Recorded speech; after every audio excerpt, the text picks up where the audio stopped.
اور آج دیکھیں ہمارے معاشرے کے اندر سود اتنا عام ہو گیا ہے کہ ہر شخص اگر وہ اس کو واسطے کے ساتھ، اگر وہ اس کو سامنے نہیں کھا رہا تو بالواسطہ وہ سود کے پاس پہنچ چکا ہے، اور اس کو آج معاشرے کے اندر کھایا جا رہا ہے، اور اسی کو ایسا سمجھا جا رہا ہے کہ اس سے حلال چیز کوئی اور ہے ہی نہیں۔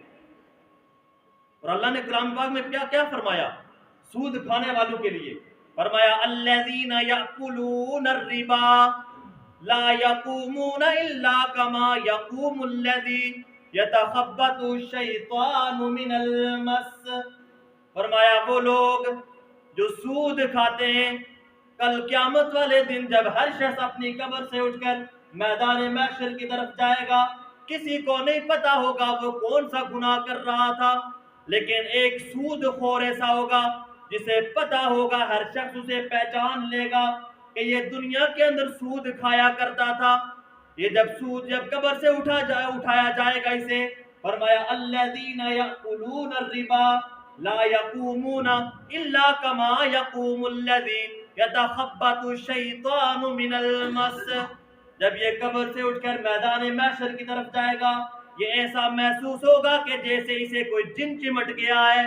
جب جن چمٹ جاتا ہے انسان کی حالت تبدیل ہو جاتی ہے، وہ اپنے آپ کو کاٹنا شروع کر دیتا ہے، وہ اپنے بالوں کو نوچنا شروع کر دیتا ہے، وہ کبھی ادھر گرتا ہے کبھی ادھر گرتا ہے۔ فرمایا یہ سود خور ایسا ہوگا کہ کل قیامت والے دن یہ اس کی حالت ایسی ہوگی جیسے اسے کوئی جن چمٹ گیا ہو۔ اور اس کی حالت یہ کیوں ہے؟ فرمایا ذالک بأنہم قالوا انما البیع مثل الربا۔ یہ دنیا کے اندر کہا کرتا تھا کہ یہ جو تجارت ہے یہ تو بھی سود کی طرح ہے، یہ تجارت جس طرح تجارت کے اندر پروفٹ کمایا جاتا ہے، اسی طرح میں اپنی رقم بینک کے اندر رکھتا ہوں ₹1,00,000، مجھے اس پر 5,000 روپے آتا ہے، یہ بھی میں تجارت کر رہا ہوں۔ انما البیع مثل الربا، یہ دنیا میں کہا کرتا تھا کہ یہ جو تجارت ہے، یہ جو بزنس ہے، یہ بھی تو سود کی طرح ہے، لیکن اللہ فرماتے ہیں احل اللہ البیع وحرم الربا، اللہ نے تجارت کو حلال قرار دیا ہے، وحرم الربا، اور سود کو حرام قرار دیا ہے۔ یہ سود اللہ رب العزت نے حرام قرار دیا، اور قیامت تک کوئی شخص ایسا پیدا ہو نہیں سکتا کہ جو اسے حلال کر سکتا ہو۔ اس کا نام تبدیل ہو سکتا ہے، کوئی اس کو پرافٹ کا نام دے سکتا ہے، کوئی اسے منافع کا نام دے سکتا ہے، لیکن سود یہ وہ گناہ ہے کہ جس کی وجہ سے فرمایا انسان کے سارے اعمال وہ تباہ و برباد ہو جاتے ہیں۔ اور پورا کا پورا ذخیرہ احادیث، قرآن مجید اور قرآن و حدیث، قرآن و سنت کا اگر مطالعہ کیا جائے، میرے مطالعے کے مطابق 2 گناہ ایسے ہیں کہ جس کی وجہ سے اللہ اور اللہ کے رسول کا اعلان جنگ ہوتا ہے اس شخص کے ساتھ جو وہ کام کرتا ہے۔ پہلا گناہ فرمایا کہ سود کا لین دین کرنے والا، سود کھانے والا، سود کھلانے والا، سود کے اوپر جو کاروائی لکھنے والا جو کاتب ہے، اور سود کے معاملے کے اوپر گواہ بننے والا، یہ وہ شخص ہے وَهُمْ سَوَاءٌ، اور یہ سارے کے سارے برابر اس معاملے کے اندر۔ تو فرمایا یہ وہ گناہ ہے کہ جس کی وجہ سے اللہ اور اللہ کے رسول کا اعلان جنگ ہے۔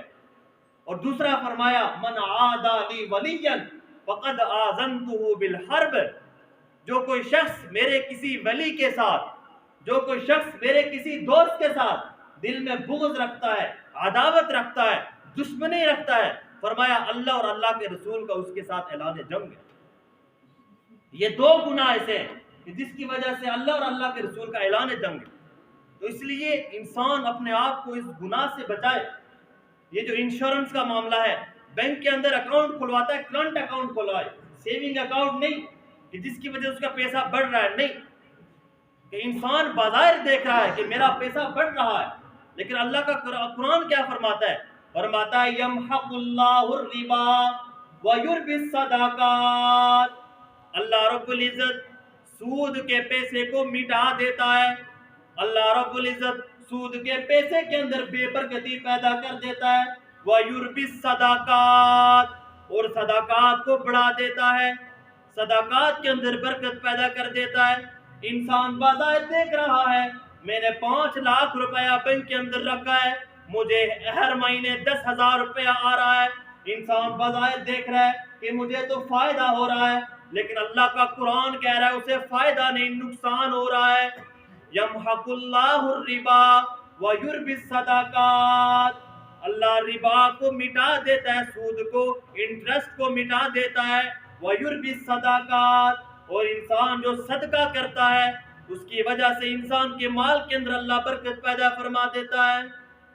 تو یہ وہ گناہ ہے کہ نچلی سطح سے لے کر جو بالائی سطح ہے اس جگہ تک ہر شخص اس کے اندر شامل ہے۔ ایک شخص اللہ کے ساتھ اعلان جنگ کیے ہوئے ہے، اس کی دعا کیسے قبول ہوگی؟ وہ اللہ کی بارگاہ میں کیسے کھڑے ہوگا؟ وہ اللہ سے کیسے دعائیں مانگے گا کہ وہ اللہ کے ساتھ اعلان جنگ کیے ہوئے؟ اس لیے اگر ملک کو اقتصادی استحکام بنانا اور اگر ملک کو مضبوط بنانا تو اس صورت میں ہمیں اللہ کے ساتھ اعلان جنگ ختم کرنا ہوگا، اور اس کی صورت یہی ہے کہ سود کے معاملات ختم کرنے ہوں گے، جس کی وجہ سے انسان کے اعمال تباہ ہو جاتے ہیں، اس سے اپنے آپ کو بچانا ہوگا۔ یہ وہ گناہ ہے کہ جس کی وجہ سے اللہ اور اللہ کے رسول کا اعلان جنگ ہے، کہ جس کی وجہ سے انسان کے سارے اعمال وہ ضائع ہو جاتے ہیں۔ اسی طرح آگے فرمایا کہ وہ اعمال، وہ گناہ جس کی وجہ سے انسان کے سارے اعمال ضائع ہو جاتے ہیں، فرمایا وہ گناہ التولی عند الزحف، کہ میدان جنگ میں پیٹھ دکھا کر واپس آ جانا۔ بزدلی کی وجہ سے اگر کوئی شخص میدان جنگ میں، ایک مومن میدان جنگ میں کافروں کے ساتھ لڑ رہا ہے اور بزدلی کی وجہ سے وہ واپس آ جاتا ہے، تو فرمایا کہ اس گناہ کی، اس عمل کی وجہ سے اللہ اس کے پچھلے سارے اعمال کو ضائع کر دیتا ہے۔ اس لیے کہ مومن بزدل نہیں ہو سکتا، مومن بزدل نہیں ہو سکتا۔ ہاں اگر وہ اس صورت میں پیچھے آتا ہے چال بازی کے لیے کہ پیچھے اپنے ساتھیوں کے ساتھ مل کر دوبارہ اس کے اوپر حملہ کریں گے، تو پھر اس صورت میں یہ معاملہ نہیں ہے۔ یا اپنے ساتھیوں کے ساتھ ملنے کے لیے پیچھے جاتا ہے کہ واپس دشمن پر حملہ کریں گے، تو اس صورت میں وہ اس وعید کے اندر داخل نہیں ہے۔ لیکن بزدلی کی وجہ سے انسان جب مومن واپس پلٹتا ہے تو اس کی وجہ سے اللہ اس کے سارے پچھلے گناہوں کو اور پچھلے سارے اعمال کو ضائع کر دیتے۔ یہ پانچواں گناہ۔ اور چھٹا اللہ کے نبی نے فرمایا اکل مال یتیم، کہ یتیم کا مال کھانا، کہ جس کی وجہ سے انسان کے سارے اعمال ضائع ہو جاتے ہیں۔ اب ایک شخص ہے، وہ کسی کا باپ فوت ہو جاتا ہے، اس کے پاس بڑی جائیداد ہے، وہ اس کو پالتا ہے، لیکن جب وہ تھوڑا بڑا ہوتا ہے اور اپنے باپ کے پیسے کا مطالبہ کرتا ہے کہ مجھے اپنے والد کی وراثت جو مال ہے مجھے دیا جائے، اسی وقت وہ کٹ آف کر دیتا ہے، معاملات ختم کر دیتا ہے۔ تو فرمایا یہ جو یتیم کا مال ہے انما یاکلون فی بطونہم الا النار، کہ وہ اپنے پیٹوں کے اندر یہ مال نہیں، فرمایا وہ آگ بر رہے ہیں، کہ جو یتیم کا مال کھاتے ہیں، یتیم کا مال کھاتے ہیں، اس کی وجہ سے وہ اپنے پیٹ کے اندر وہ آگ بر رہے ہیں، کہ جس کی وجہ سے انسان کے، ایک مومن کے سارے اعمال وہ ضائع ہو جاتے ہیں۔ یہ چھٹا گناہ۔ اور ساتواں گناہ جس کی وجہ سے انسان کے اعمال ضائع ہو جاتے ہیں، فرمایا قذف المحصنات المؤمنات الغافلات، کسی مومنہ بولی بالی، کسی بے خبر عورت کے اوپر زنا کی تہمت لگانا، جس کی وجہ سے انسان کے سارے اعمال ضائع ہو جاتے ہیں۔